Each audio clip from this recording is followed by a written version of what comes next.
Hi everyone, I'm Bita Delisi with Stonegate Legal Services, and in this video we're going to talk about the Form N1 rent increases. Stay tuned!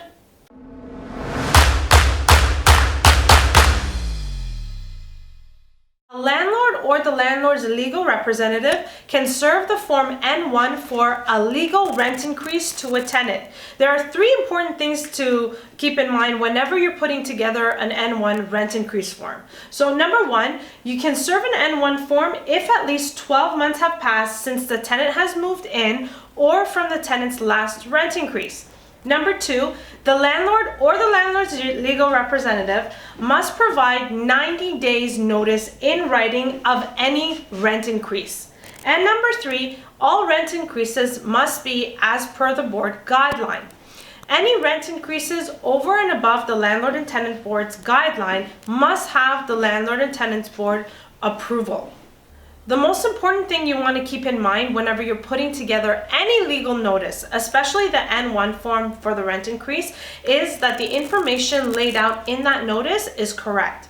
Meaning the names of all the parties, the address of the rental unit, your calculation, and your dates. You want to make sure they're done correctly. Dot all your I's and cross all your T's, because if there are any errors in that notice can be fought by the tenant at the Landlord and Tenant Board, and it can also get dismissed at the board. Meaning that the landlord or the landlord's legal rep is going to have to start the process all over again. We've talked about how to put the notice together. Now let's talk about how to serve the notice.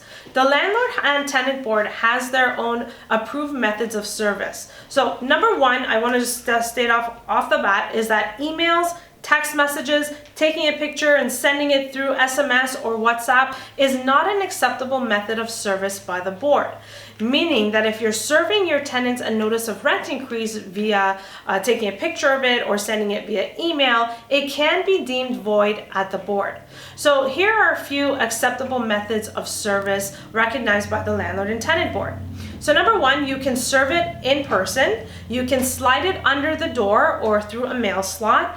You can fax it to their place of residence or their place of work. You can hand it to somebody over the age of 18 in the rental unit, or you can send it via mail, regular mail, express post, courier. However, if you're actually using mail as a service, you would have to add 5 days to your notice. Again, pay attention to the dates in your notice.